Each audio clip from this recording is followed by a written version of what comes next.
الحمد لله رب العالمين والصلاة والسلام على رسوله محمد وعلى آله وأصحابه أجمعين ما بعد قال الله تعالى أعوذ بالله من الشيطان الرجيم بسم الله الرحمن الرحيم وجعل لكم من جلود الأنعام بيوتا تستخفونها يوم ظعنكم ويوم إقامتكم وقال رسول الله صلى الله عليه وسلم ما أكل أحد طعاما قط خيرا من أن يأكل من يديه وإن نبي الله داود عليه السلام كان يأكل من عمل يديه. وعن رافع بن خديج قال قيل يا رسول الله أي الكسب أطيب؟ قال عمل الرجل بيده وكل بيع مبرور. وقال رسول الله صلى الله عليه وسلم ما من مؤمن يغرس غرسا أو يزرع زرعا فيأكل منه طير أو إنسان أو بهيمة إلا كان له صدقة. رواه البخاري. صدق الله العظيم وصدق رسوله النبي الكريم. اللہ تعالیٰ عید الاضحیٰ کو پورے شان اور شوکت کے ساتھ اس کے مناسک اور رسوم کو ادائیگی کی ہم کو توفیق عطا فرمائے. عید الاضحیٰ کے موقع پر 2-3 سالوں سے ایسا ہوتا ہے کہ کھال کا مسئلہ بہت اہم ہوتا ہے. کھال کی قیمتیں گھٹ گئیں. کھال کی قیمتوں سے ادارے چلتے تھے، مدرسے چلتے تھے، یتیم خانے چلتے تھے، اور جو غریبوں محتاجوں کے لیے تعاون کے ادارے ہوتے تھے وہاں پیسے جاتے تھے، پھر ضرورت مندوں کی ضرورتیں پوری ہوتی تھیں. ویسے ہی لوگ بیچ کر کے محتاجوں کو پیسہ دے دیتے تھے. لیکن اب کھال کی قیمت بہت کم ہو گئی 2-3 سال سے، تو مدرسے بھی متاثر، ادارے بھی متاثر، اور ایک سوچ میں لوگ پڑ گئے کہ کھال کو کیا کریں. بہت سے لوگوں کے ویڈیو کلپس اور بیانات آئے کہ کھالوں کو کاٹ کر کے زمین میں دفن کر دیا جائے، ضائع کر دیا جائے. لیکن ہم اگر سنت کو دیکھیں، شریعت کو دیکھیں، تو کھالوں کی نہ قیمت گھٹے گی اور نہ اس کی افادیت میں کمی ہوگی، نہ ہمیں ان کو کاٹ کر کے مٹی میں دفن کرنے کی ضرورت ہوگی. کھال میں ہاتھ کے ذریعے سے کام ہوتا ہے، تو ان چیزوں کو بھی ہم بیان کریں گے. سب سے پہلے ہم نے جو آیت تلاوت کی اس میں اللہ تعالیٰ نے کھال کے فائدوں کو بتلایا ہے کہ کھال کے کیا فائدے ہیں. قرآن جس چیز کا فائدہ بتلائے وہ چیز اتنی بیکار نہیں ہو سکتی کہ اس کو کاٹ کر کے زمین میں دفن کر دیا جائے. آج بھی آپ دیکھ لیجیے مارکیٹ میں کھال کی جگہ پر بہت ساری چیزیں آ گئی ہیں جو کھال کی جگہ پر استعمال ہو رہی ہیں، لیکن وہی چیز کھال کی ہوگی، وہی چیز دوسری چیز کی ہوگی، تو کھال والے کی قیمت بہت زیادہ ہوتی ہے، کئی گنا زیادہ ہوتی ہے. یہ کھال کی افادیت اور اس کے اچھے مال ہونے کی وجہ سے ہے. دوسری چیزیں اس میں شائننگ بھی بہت تیز ہے، ہلکا پن بھی اس کے اندر محسوس ہوتا ہے، پھر بھی اس کی قیمت کم ہوتی ہے. کھال والی چیز کی قیمت زیادہ ہوتی ہے. قرآن نے بیان کیا کہ کھال کے یہ فائدے ہیں. ہم نے جو آیت تلاوت کی اس میں اللہ تعالیٰ کہتے ہیں اللہ نے جانوروں کے کھال سے تمہارے گھروں کو بنایا. جب تم سفر کرتے ہو تو ساتھ میں لے کے چلتے ہو، جب تم ٹھہر جاتے ہو تو خیمہ بنا لیتے ہو، اور اس کے علاوہ بہت سے مفید چیزیں ہم نے بنائی ہیں تمہارے لیے. جانور کے بال سے، اس کے اون سے تمہارے لیے مفید چیزیں بنائی. مسئلہ یہ ہے کہ خنزیر کے علاوہ کسی بھی جانور کی کھال ہو، مردہ زندہ کسی بھی جانور کی کھال ہو، آپ اس کو مفید بنا سکتے ہو تو آپ کو استعمال کرنا جائز ہے. مردہ جانور ہے، اس کی کھال ناپاک ہے، لیکن آپ نے دباغت دے دی، اس کو کلین کر دیا دوا وغیرہ لگا کر کے، تو اب اس کو پہن کے نماز بھی پڑھ سکتے ہو اور کسی بھی کام میں اس کو استعمال کر سکتے ہو.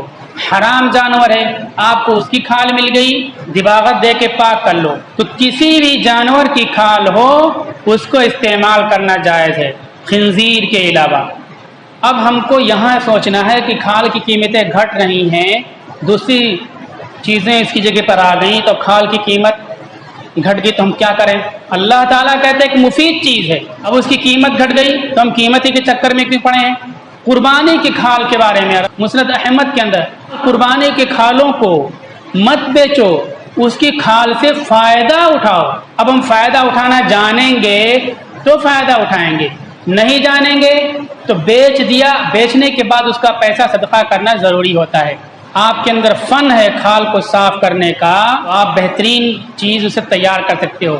ہر شخص ہر گھر میں لوگ تیار کر سکتے ہیں، کارخانوں کا انتظار کرنے کی ضرورت نہیں ہے۔ اور ابھی جو دجالی نظام، دجالی سسٹم چل رہا ہے، تمام روزگار کو، تمام چیزوں کو ایک جگہ لا کر کے جمع کر دیا جائے، باقی جو کام کرنے والے ہیں، محنت کرنے والے ہیں، جفا کشی کرنے والے ہیں، ان کو کچھ بھی نہ ملے، وہ اداروں کے محتاج رہ جائیں، خود کچھ نہ کھا سکیں، کچھ نہ کما سکیں، ساری کمائی دوسروں پر ڈیپینڈ ہو جائے، منحصر ہو جائے۔ ایک تو کھال کی افادیت ہے، دوسری طرف ایک دجالی نظام ہے جو پورے سسٹم کو ہائی جیک کر رہا ہے اور لوگوں کے ہاتھوں سے روزی کو چھین رہا ہے۔ مسلمان ہونے کی حیثیت سے ہماری یہ ذمہ داری ہے کہ کھال کی افادیت جو قرآن نے بتلائی ہے، سنت میں بتلائی گئی، اس کو ہم تسلیم کرائیں، اس کو ہم پیش کریں۔ دوسری چیز، جب ہم کھال کی افادیت کو مان لیں گے، جان لیں گے، سمجھ لیں گے، ہاتھ میں فن آ جائے گا، تو یہ دجالی سسٹم اور اس نظام کو ہم توڑ سکتے ہیں، اس نظام کے توڑنے والے بن جائیں گے۔ دجالی نظام سے لڑنے والے ہر کوئی نہیں ہوں گے، بہت ہی مخلص بندے اللہ کے ہوں گے جو دجال سے لڑیں گے، دجالی طاقتوں سے مقابلہ کریں گے۔ حال ایک مفید چیز ہے، اس کو مفید بنانے کے لیے ایک دوسری چیز ہمارے ذہن میں ہونی چاہیے۔ ہم نے حدیثیں تلاوت کی، رسول اللہ صلی اللہ علیہ وسلم فرماتے ہیں کہ کوئی بھی انسان جو بہترین روزی کھاتا ہے وہ اس کے ہاتھ کی روزی ہوتی ہے، ہاتھ سے محنت کر کے جو چیز حاصل کرتا ہے، جو روزی حاصل کرتا ہے، وہ بہترین روزی ہوتی ہے۔ اللہ کے نبی داؤد علیہ السلام اپنے ہاتھ کی محنت سے روزی کھاتے تھے۔ رافع بن خدیج سے بخاری کی روایت ہے، آپ سے پوچھا گیا کون سی روزی سب سے زیادہ پاکیزہ روزی ہے، تو فرمایا انسان جو اپنے عمل، اپنے ہاتھ سے کام کرتا ہے اور پھر روزی حاصل کرتا ہے، وہ سب سے بہترین روزی ہے۔ اس کے بعد پاکیزہ تجارت کی روزی ہے، وہ اللہ کو زیادہ پسند ہے۔ جہاں جہاں ہاتھ کا استعمال ہوتا ہوگا وہ تمام روزگار پاکیزہ اور اطیب، سب سے زیادہ نفیس، اللہ کو پسندیدہ ہوں گے۔ روایت آتی ہے کوئی بھی مومن کوئی پودا لگاتا ہے یا کھیتی کرتا ہے اور اس کھیتی سے پرندے کھاتے ہیں، انسان کھاتا ہے، جانور درندے کھاتے ہیں، تو اس خوراک پر، اس کھانے پر ان کو صدقے کا ثواب ملتا ہے۔ ہم کھیتی کرتے ہیں کہ اتنا سویا بین پیدا ہو جائے گا، اتنا غلہ پیدا ہو جائے گا، یقیناً یہ سوچ ہماری ہونی چاہیے۔ اسی کے ساتھ ایک مسلمان ہونے کی حیثیت سے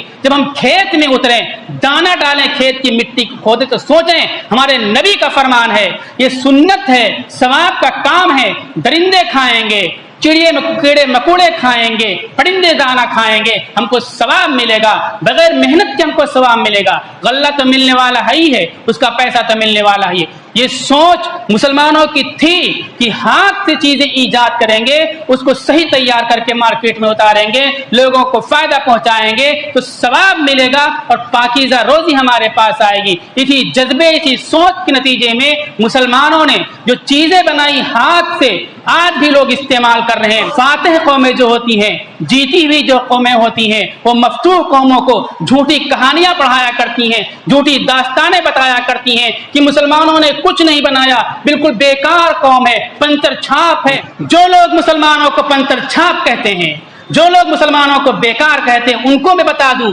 اور اس کے ساتھ مسلمانوں کو بتا دوں 1001 چیزیں مسلمانوں کی ایجاد کی ہوئی آج بھی پوری دنیا میں لوگ استعمال کر رہے ہیں۔ یہ کب ہوا؟ جب مسلمانوں نے اس بات کو جانا اور سمجھا کہ ہاتھ سے بنائی جانے والی چیزیں اور ہاتھ سے حاصل کی ہوئی روزی سب سے زیادہ پاکیزہ روزی ہے۔ اس لیے بستر پر سونے کے بجائے وہ ہمیشہ دکان پہ رہتے ہیں، کھیتوں میں رہتے ہیں، کھلیان میں رہتے ہیں، ہر جگہ کچھ نہ کچھ بنانے کی کوششیں کرتے رہتے ہیں۔ اور جو لوگ ایسا کہتے ہیں پنچر چھاپ، اس کے پیچھے ایک تصور ہے۔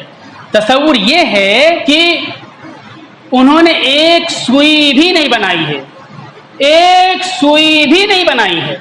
دنیا کی سب سے بھد قوم، کوئی ان سے سوال نہ کر لے تم نے کیا بنا کر کے انسانوں کے دیا ہے۔ مسلمانوں نے تو 1001 چیزیں انسانوں کو دی ہیں، تم نے کیا دیا ہے، کوئی سوال نہ کر لے، اس سوال کو روکنے کے لیے۔ اور دوسری بات یہ ہے کہ وہ فاتح ہیں، ان کے ہاتھ میں قلمدان ہے، وہ جیتے ہوئے لوگ ہیں، تو اپنے مفتوح قوموں کو، ہاری ہوئی قوموں کو رسوا اور ذلیل کرنے کے لیے ایسی باتیں کہا کرتے ہیں۔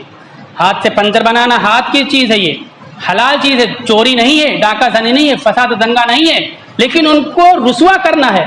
جتنے بھی پیشہ کرنے والے اس ملک کے اندر سب کو ذلیل کیا. چمڑے کا کام کرنے والوں کو الٹا سیدھا بولا, اور سڑکیں صاف کرنے والوں کو, مزدوری کرنے والوں کو الٹا سیدھا بولا.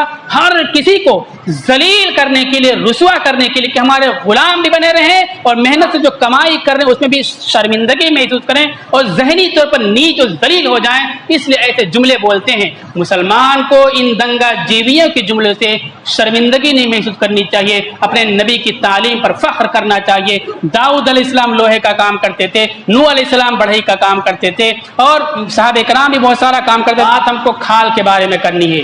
کھال کی قیمت گھٹ رہی ہے تو لوگ پریشان ہو رہے ہیں. تو یہ جو گھٹ رہی ہے ایک نظام کے تحت گھٹ رہی ہے. اصل اہل ایمان کو روزگار سے محروم کرنا ہے اور دجالی سسٹم کو مضبوط کرنا ہے. جو پھٹ کر کام کرنے والے ہیں ان سب کو کسی دوسرے کے ماتحت بنانا ہے. ہم وہاں بندھ گئے تو مجبور ہو گئے. اگر ہاتھ سے کام کرنا سیکھ لیں, کھالوں کو صاف کرنا سیکھ لیں, کھالوں کو استعمالی بنانا سیکھ لیں, تو فوراً مارکیٹ میں کھال کی ریٹ بھی بڑھ جائے گی, کھال کی مصنوعات کی قیمت بھی بڑھ جائے گی, اور یہ جو دجالی سسٹم کھڑا ہو گیا ہے اس سسٹم پہ بھی چوٹ پہنچے گا. اس لیے ہر مسلمان کھال کو استعمال کرنا سیکھے. ہم نے روایت تلاوت کی, خاص قربانی کی کھال. عائشہ رضی اللہ تعالیٰ عنہ کہتی ہیں اس کے مشکیزے بنا لو, اس کی چھلنی سوپ جس میں صاف کرتے ہیں بنا لو, اور اس کے جراب بنا لو, اس کے تھیلی بنا لو. بہت سی چیزیں بنا سکتے ہیں. اور قرآن میں جو آیت آئی کہ سفر میں تمہارے کام آتا ہے, تو پہلے کارواں چلتے تھے, پیدل لوگ چلتے تھے, اونٹوں پہ چلتے تھے. آج بھی جو لوگ ٹرک اور لانگ روٹ پہ سفر کرتے ہیں ان لوگوں کے لیے اس آیت پر عمل کرنے کا موقع ہے. ٹرک کے اوپر ڈھکنے کے لیے اس کو استعمال کر لیجئے, زمین پہ بچھا کے استعمال کر لیجئے. ایک پروگرام میں گیا لکھنؤ میں, تو وہاں ہم کو ایک چھلا ملا. جتنے علماء تھے ان کو چھلا ملا تھا. اس چھلے میں چھوٹا سا لیدر لگا ہوا تھا, اس پہ سارا ایڈریس لکھا تھا, خوبصورت. آج تک 3 سال سے میں نے اس چھلے کو بچا کے رکھا, اتنا اچھا لگتا ہے.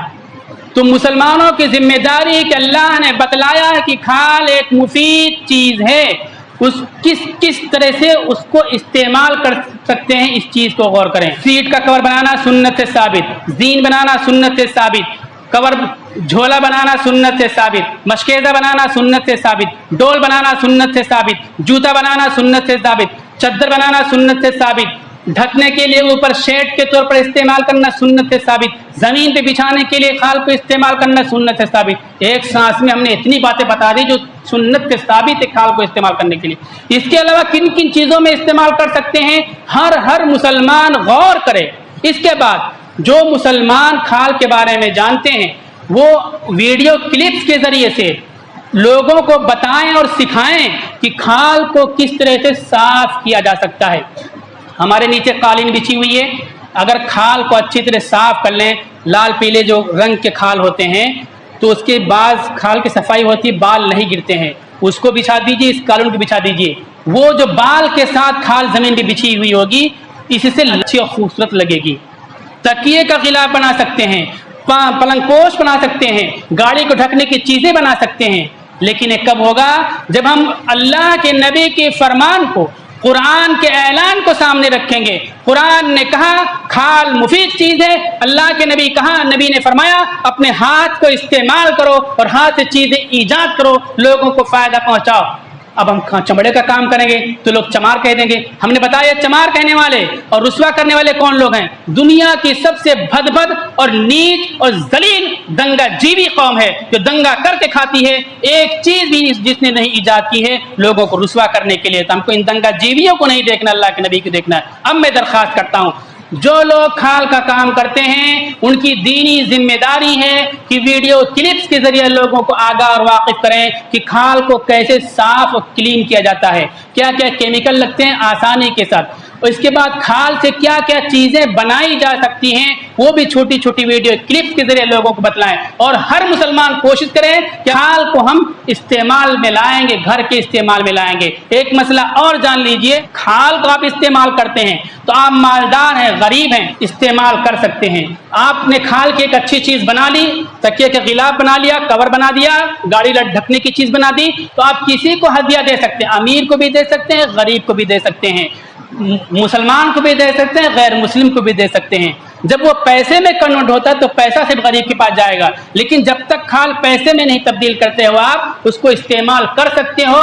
اور مسند احمد میں ایک روایت ہے کہ قربانی کے کھال کو گھر میں استعمال کرنا افضل ہے، اس لیے کھال کو استعمال کرنے کی کوشش کریں، ہمارے ہاتھ میں روزگار آئے گی، کھالوں کی جو قیمتیں گھٹ رہی ہیں، ادارے خسارے میں چل رہے ہیں، ادارے بند ہونے کے کگار پہ پہنچ گئے، ان تمام اداروں کو زندگی میں